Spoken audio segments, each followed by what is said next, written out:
Hey guys, welcome to my YouTube channel E-Class. So today we are going to do chapter number 1 of Biology, the Living World. So, uh, unless and until we start our video, there is a one big announcement about the giveaway. So, if you want to participate in the giveaway, you have to get tuned with my video, and in the middle of the video, I will tell you what exactly you have to do to win the giveaway, and the giveaway is for earphones. So let's start our chapter. Chapter is basically about the living world. It is very quite easy chapter. Basically, there are phenomena that you have already read. Most of the phenomena. So what do you mean by the living world? The living world basically means the organisms which are residing, which are living in this world. There are a lot of diversity present on this world, around 1.7 to 1.8 million diverse species. So this is what we meant by the living world. हाँ, तो आगे का chapter हम हिंदी में करते हैं क्योंकि Hindi is quite easy for many people, and अगर किसी को इंग्लिश में एक्सप्लेनेशन चाहिए हो तो please write down in the comment section.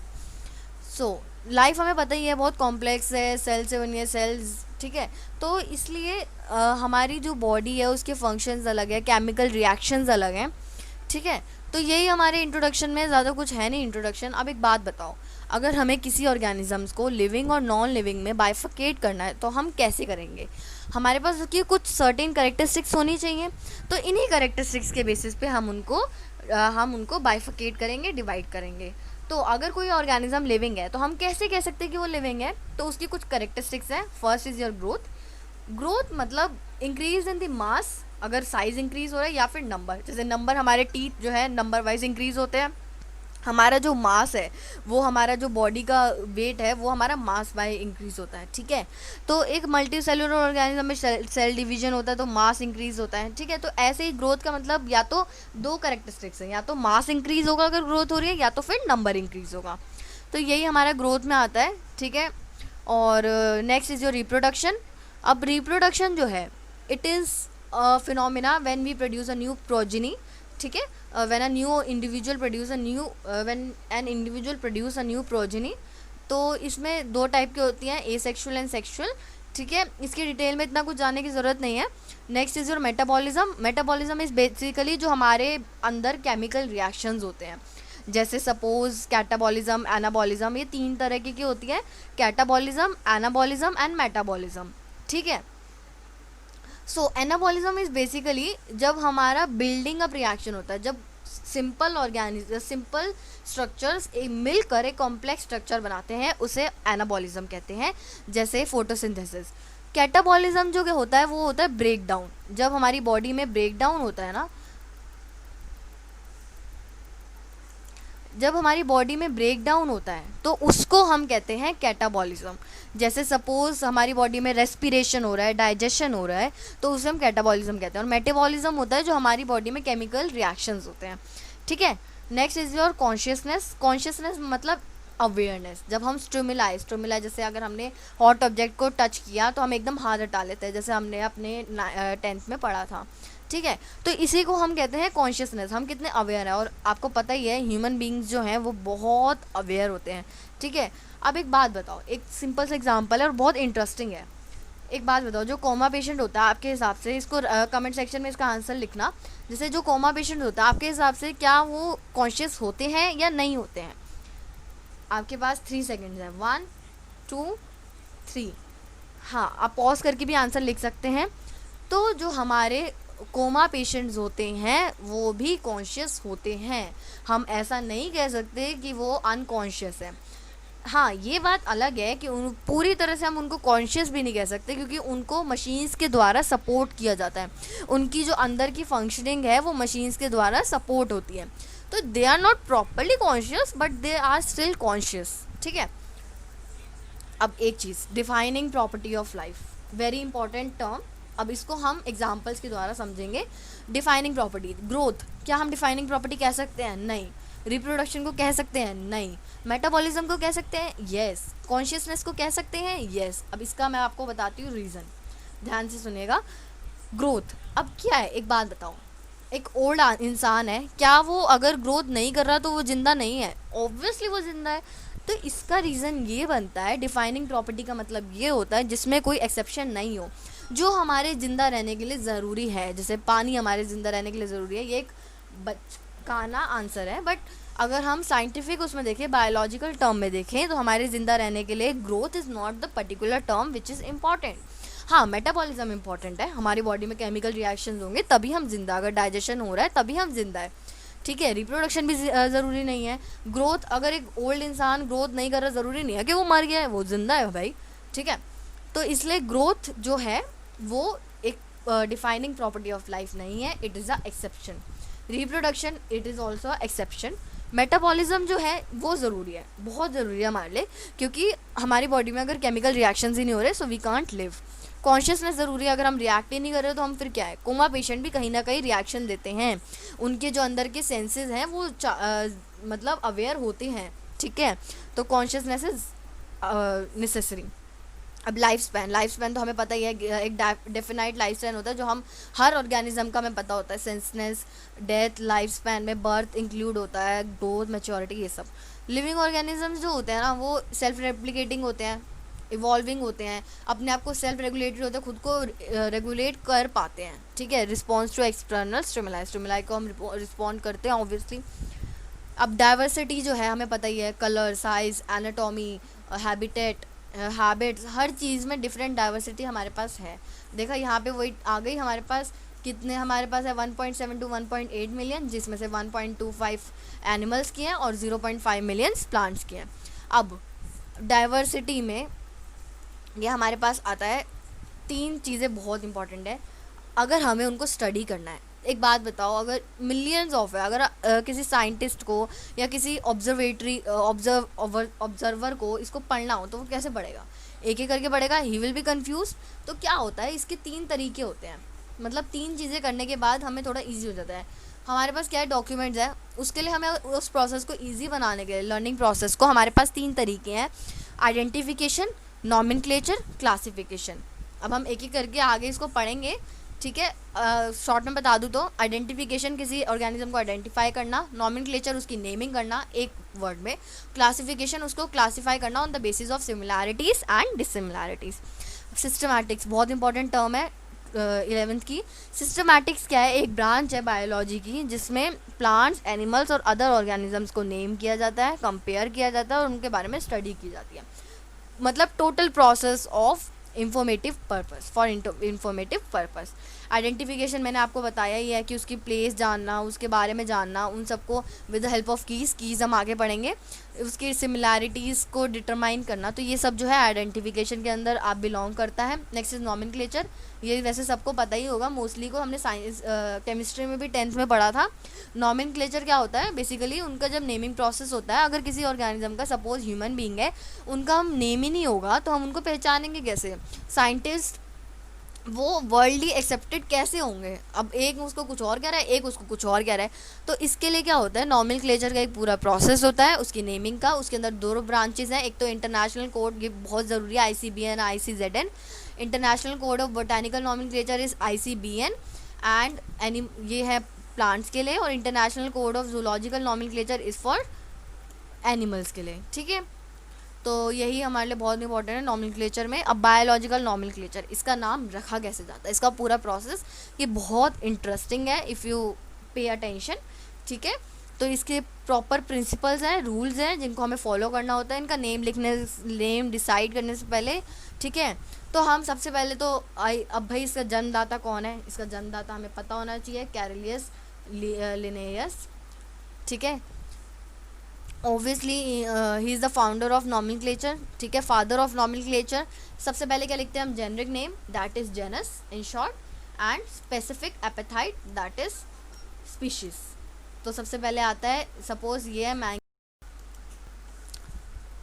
Simple सा समझे तो मैंगीफेरा इंडिका, सपोज हमारे पास मैंगो का एक साइंटिफिक नेम है, ठीक है। अब मैंगीफेरा इंडिका में मैंगीफेरा जो है हमारा, दैट इज़ जेनस। जेनस का हमेशा M जो है कैपिटल होगा, ठीक है, मतलब जो भी लेटर होगा, और जो स्पीशीज़ है उसका जो है स्मॉल लेटर होगा, okay.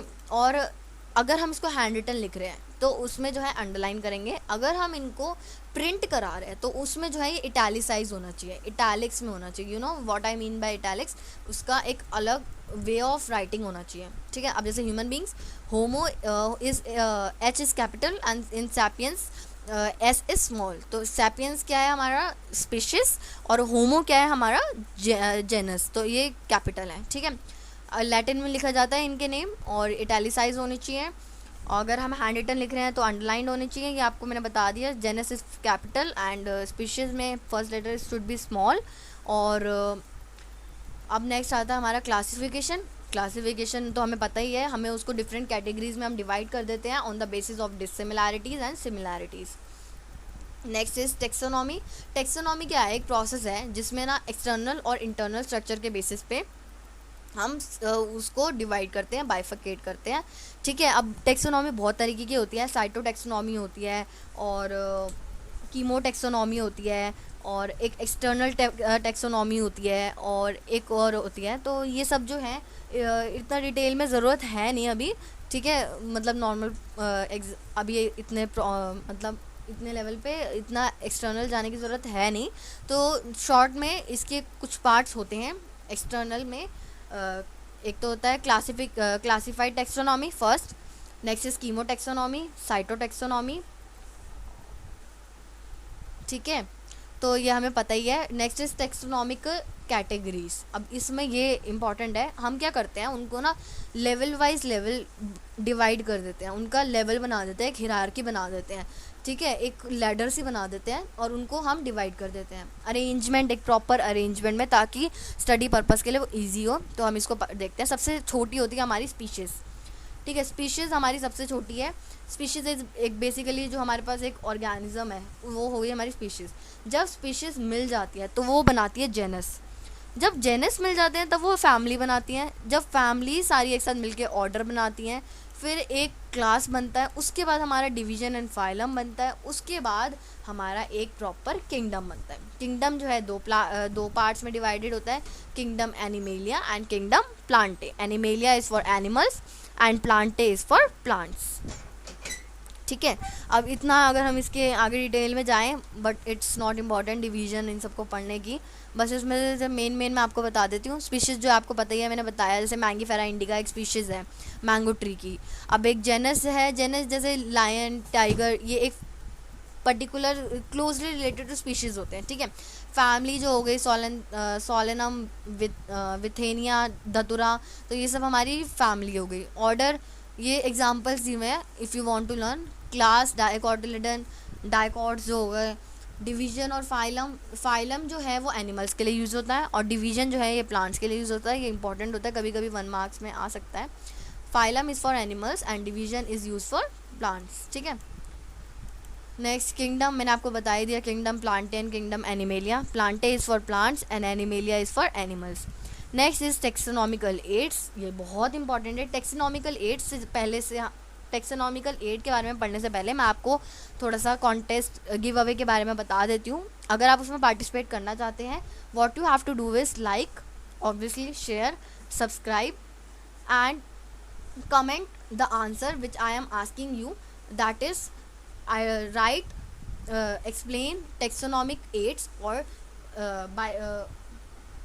briefly write only in one word what do you mean by taxonomic aid। आपको एक वर्ड में बताना है टेक्सोनॉमिक एड के बारे में, जो बेस्ट बताएगा, और लकी ड्रॉ के तरह से एक लकी विनर को ईयरफोन्स मिलेंगे, ठीक है। और इसका जो रिजल्ट है वो मैं अपनी नेक्स्ट वीडियो में बताऊंगी। तो टेक्सोनॉमिक एड्स में हम क्या पढ़ते हैं, जैसे टेक्निक्स हो गई, प्रोसीजर्स हो गए, स्टोरेज इंफॉर्मेशन, ये सब जो है ना हमें हेल्प करता है क्लासिफिकेशन में, आइडेंटिफिकेशन ऑफ ऑर्गेनिजम्स में। एड का मतलब क्या है, इस हेल्प। तो टेक्सोनॉमिक एड बेसिकली क्लासिफिकेशन और आइडेंटिफिकेशन में जो हमें चीज़ें हेल्प करती हैं उनको कहते हैं हम टेक्सोनॉमिक एड। अब इनके कुछ तरीके हैं एड के। एक तो हर्बेरियम है, बोटानिकल गार्डन है, म्यूज़ियम है, जूलॉजिकल पार्क्स हैं, और की हैं। ये कुछ हैं तरीके जिससे हमें टेक्सोनॉमिकल एड मिलती हैं। आप इनको अगर लर्न करना चाहें आप लर्न कर सकते हैं, they are quite easy notes. अब बोटानिकल गार्डन इज़ बेसिकली जहाँ पे प्लांट्स को स्टोर करके रखा जाता है। बोटानिकल गार्डन पहले हम हर्बेरियम पढ़ लेते हैं, वो हमारा स्किप हो गया। हर्बेरियम में क्या है, बेसिकली प्लांट्स होते हैं, प्लांट स्पेसिमेन स्पीशीज, उनको ड्राई किया जाता है, प्रेस किया जाता है, शीट्स की फॉर्म में उनको प्रिजर्व कर लिया जाता है, हमारी लैब्स में भी होती हैं, ठीक है। और फिर उनके ऊपर एक डेट होती है, प्लेस ऑफ कलेक्शन जहाँ से कलेक्ट किया गया है, उनका botanical name, family, characters name, सब कुछ होता है। नेक्स्ट, बोटेनिकल गार्डन में क्या होता है, बेसिकली जो प्लांट्स होते हैं ना उनको हम आइडेंटिफिकेशन पर्पस के लिए या फिर इंफॉर्मेटिव पर्पस के लिए रखा जाता है। अब हमारे इंडिया में भी बहुत सारे बोटेनिकल गार्डन्स हैं। एक इंडियन बोटेनिकल गार्डन है कोलकाता है, नेशनल बोटेनिकल गार्डन है लखनऊ है। क्यू जो है, ये बहुत इंपॉर्टेंट है, क्यू जो है वर्ल्ड का सबसे लार्जेस्ट बोटेनिकल गार्डन है, दैट इज़ इन लंदन। एक रॉयल बोटेनिकल गार्डन भी है, ठीक है। तो ये सब कुछ बोटेनिकल गार्डन्स के नेम दिए हुए हैं। Next is our museum. Museum में बेसिकली आपको पता ही है ओल्ड प्रिजर्व्स रखे जाते हैं, ठीक है, और उनको कलेक्ट किया जाता है, किल किया जाता है और फिर पिन किया जाता है और ऐसे इंसेक्ट्स को रखा जाता है, ठीक है। ये प्रोसेस दिया हुआ है इंसेक्ट्स को म्यूज़ियम में रखने का, और स्पेशली इनकी ड्राई स्पेसिमेंस होते हैं जार्स में, प्रिजर्वेटिव सॉल्यूशंस में, ठीक है। नेक्स्ट इज जूलॉजिकल पार्क, वो हम सब जाती हैं जू, वहाँ पे हमें एनिमल्स की हैबिट देखने को मिलती है, बिहेवियर देखने को मिलता है, उनका स्टाइल ऑफ लिविंग देखने को मिलता है, और उनकी नई नई चीज़ें हमें इंफॉर्मेटिव पर्पस के लिए भी बहुत सही होता है जू, ठीक है। नेक्स्ट इज़ की इज़ वेरी इंपॉर्टेंट, हमने इसके बारे में पहले भी स्टार्टिंग में पढ़ा था और मैंने आपको बताया था कि ये लास्ट में है।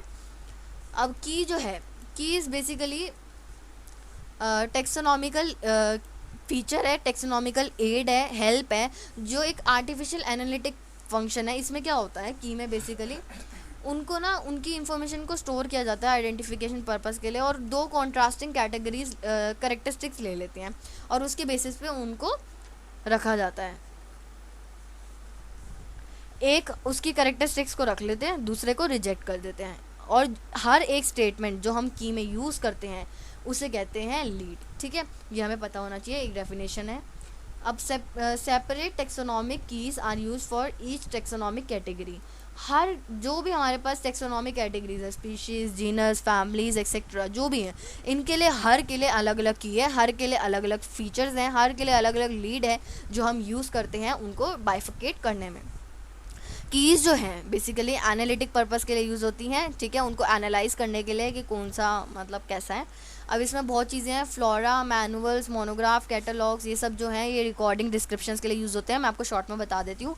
Flora is basically for plant, जो प्लांट्स को स्टोर किया जाता है, उनके इन्फॉर्मेशन को सारा स्टोर करते हैं, उनके नेम, क्लास और बोटानिकल नेम, इन सबको स्टोर किया जाता है। मैनुअल्स जो हमारी डॉक्यूमेंट्स होते हैं, मैन मेड डॉक्यूमेंट, जिसके अंदर मैंस की हेल्प के लिए, हमारी ह्यूमंस की हेल्प के लिए उनको यूज़ किया जाता है, हम उनसे इंफॉर्मेशन प्रोवाइड कर सकते हैं।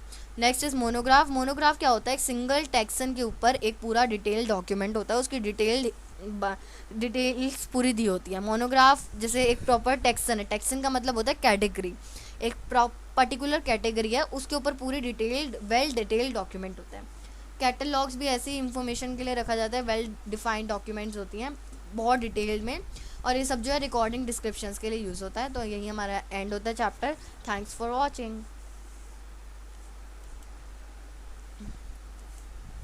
किस लिए बनी है? अबे तेरी आवाज़ चल गई इडियट। अबे अभी तूने बंद कर दिया, उसके बाद बोला मैंने। नहीं बंद किया वो साउंड रिकॉर्डर बंद नहीं किया ना, तो क्या फ़र्क पड़ता है, वॉइस तो काटनी है।